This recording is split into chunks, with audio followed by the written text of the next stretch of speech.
വയനാട് ദുരന്തം ദേശീയ ദുരന്തമാണെന്ന് പ്രതിപക്ഷ നേതാവ് ശ്രീ രാഹുൽ ഗാന്ധി. പ്രധാനമന്ത്രി ശ്രീ നരേന്ദ്രമോദിയും ഗവൺമെന്റും വയനാട് ദുരന്തത്തെ ദേശീയ ദുരന്തമായി പ്രഖ്യാപിക്കുമോ എന്നാണ് അറിയേണ്ടത്. ശ്രീ ജോൺ ബ്രിട്ടാസ് MP രാജ്യസഭയിലും ഈ വിഷയം ഉന്നയിക്കുകയുണ്ടായി. ദേശീയ ദുരന്തം എന്താണ്? ദേശീയ ദുരന്തമായി പ്രഖ്യാപിച്ചാൽ എന്തൊക്കെയാണ് ഗുണങ്ങൾ? ഇത് നമുക്ക് നോക്കാം. ശ്രീ രാഹുൽ ഗാന്ധി ശക്തമായി കേരളത്തിന് വേണ്ടി, വയനാടിന് വേണ്ടി ഇത് ദേശീയ ദുരന്തമായി പ്രഖ്യാപിക്കണമെന്ന് പറഞ്ഞതോടുകൂടി ഇതിന്റെ പ്രസക്തി വളരെയധികം വർദ്ധിച്ചിരിക്കുകയാണ്. രാഹുൽ ഗാന്ധിയെ പോലെ വലിയ നേതാവ് പറയുന്നതിനോടൊപ്പം അദ്ദേഹം പ്രതിപക്ഷ നേതാവ് കൂടിയാണ്. അതൊരു കോൺസ്റ്റിറ്റ്യൂഷണൽ പോസ്റ്റ് കൂടിയാണ്. ഡിസാസ്റ്റർ അല്ലെങ്കിൽ ദുരന്തം 2005 ഡിസാസ്റ്റർ മാനേജ്മെന്റ് ആക്ടിലാണ് നിർവചിച്ചിരിക്കുന്നത്. അത് നിർവചിച്ചിരിക്കുന്നതെന്ന് പറഞ്ഞാൽ പ്രകൃതിക്ഷോഭമോ കലാമിറ്റിയോ കറ്റാസ്ട്രോഫോ മിസ്ഹാപ്പോ ഗ്രേവ് ഒക്കറൻസിന്റെ ഏരിയ, ഇതിനെക്കുറിച്ചാണ് ഡിസാസ്റ്റർ എന്ന് പറയുന്നത് അല്ലെങ്കിൽ ദുരന്തം എന്ന് പറയുന്നത്. ഇത് പ്രകൃതി ജന്യമോ അല്ലെങ്കിൽ പ്രകൃതി കോസ് ചെയ്യുന്നതോ മാൻമെയ്ഡ് കോസസോ ആക്സിഡന്റോ നെഗ്ലിജൻസോ എന്ത് വേണമെങ്കിലാകാം. ഇതിന്റെ യാർഡ് സ്റ്റിക്ക് എന്ന് പറയുന്നത്, മാനദണ്ഡം എന്ന് പറയുന്നത് substantial loss of human life and suffering. മനുഷ്യ ജീവിതങ്ങൾ നഷ്ടപ്പെടണം, ഡാമേജ് ഉണ്ടാകണം, പ്രോപ്പർട്ടിയുടെ ഡിസ്ട്രക്ഷൻ ഉണ്ടാകണം, എൻവയോൺമെന്റിന്റെ ഡീഗ്രഡേഷൻ ഉണ്ടാകണം. ഇത് ഒരു മാഗ്നിറ്റ്യൂഡ് വളരെ അധികമായിരിക്കണം. കാര്യം ആ കമ്മ്യൂണിറ്റിക്ക് മാത്രം, വയനാടെങ്കിൽ വയനാടിലെ കമ്മ്യൂണിറ്റിക്ക് മാത്രം ഹാൻഡിൽ ചെയ്യാൻ പറ്റാത്തതുമായിരിക്കണം.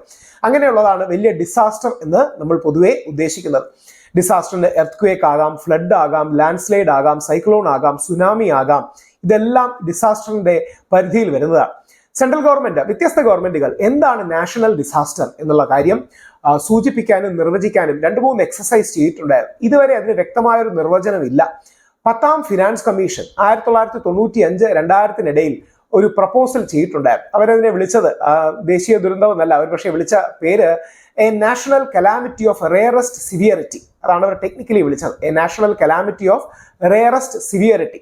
ഇതാണ്. പക്ഷേ ആ പാനലും കലാമിറ്റി ഓഫ് റെയറസ്റ്റ് സിവിയറിറ്റി എന്താണെന്ന് ഡിഫൈൻ ചെയ്തില്ല. അപ്പോൾ ഇപ്പോഴത്തെ ഒരു കീഴ്വഴക്കം എന്ന് പറഞ്ഞാൽ ഇത് എന്താണെന്ന് നമ്മൾ കേസ് ബൈ കേസായി വെച്ച് നോക്കണം എന്നുള്ളതാണ്. 2013 ഉത്തരാഖണ്ഡ് ഫ്ലഡ്, 2014 ആന്ധ്രയിലെ സൈക്ലോൺ, ഇതെല്ലാം ഈ സിവിയർ നേച്ചറായി വന്നിരുന്നു. ഇനി എന്തൊക്കെയാണ് ഇതിന്റെ ബെനിഫിറ്റ്? ഈ rare severity, severe nature, national disaster എന്നൊക്കെ പറയുന്ന കാര്യത്തിൽ നമ്മൾ അത് അങ്ങനെ പ്രഖ്യാപിക്കുകയാണെങ്കിൽ സെന്ററിന് അഡീഷണൽ അസിസ്റ്റൻസ് ഈ സംസ്ഥാന സർക്കാരുകൾക്ക് കൊടുക്കാം. നാഷണൽ ഡിസാസ്റ്റർ റെസ്പോൺസ് ഫണ്ടിൽ നിന്ന് കൂടുതൽ തുക നമുക്ക് ലഭ്യമാകും. കലാമിറ്റി റിലീഫ് ഫണ്ട് സെറ്റപ്പ് ചെയ്യും. അതിൽ 3-1 ആണ് അനുപാതം. 3 സെൻട്രൽ ഗവൺമെന്റും 1 സ്റ്റേറ്റ് ഗവൺമെന്റും എന്ന രീതിയിൽ അനുപാതമാണ്.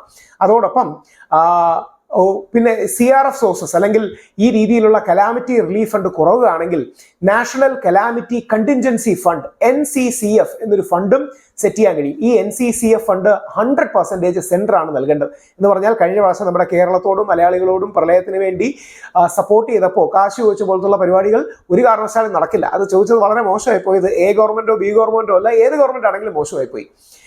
ഇതിനോടൊപ്പം relief in payment of loans, grand, fresh loans, ഇതെല്ലാം ഈ ഫണ്ടിൽ നിന്നും മറ്റും തരാൻ കഴിയും.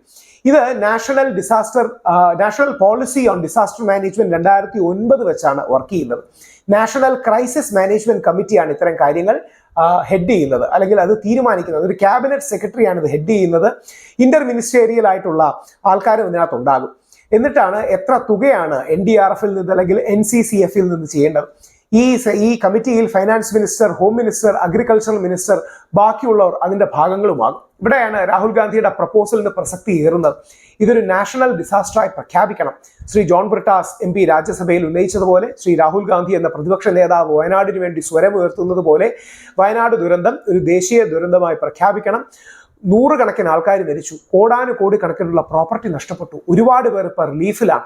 ആ റിലീഫിന് കൂടുതൽ ഊർജം പകരാൻ വയനാട് ദുരന്തം ദേശീയ ദുരന്തമായി പ്രഖ്യാപിക്കണമെന്ന രാഹുൽ ഗാന്ധിയുടെ മുമ്പോട്ടുള്ള ആശയം വളരെ ഇമ്പോർട്ടൻ്റ് ആണ്. അത് ശ്രീ നരേന്ദ്രമോദി അടക്കമുള്ളവർ കേൾക്കുമെന്നും വയനാട് ദുരന്തത്തെ ദേശീയ ദുരന്തമായി പ്രഖ്യാപിച്ച് കൂടുതൽ റിലീഫിന് വേണ്ടിയുള്ള റിസോഴ്സസ്, കൂടുതൽ ധനം, കൂടുതൽ സൗകര്യങ്ങൾ നമ്മുടെ വയനാട്ടിലെ പാവപ്പെട്ടവരെ സപ്പോർട്ട് ചെയ്യാൻ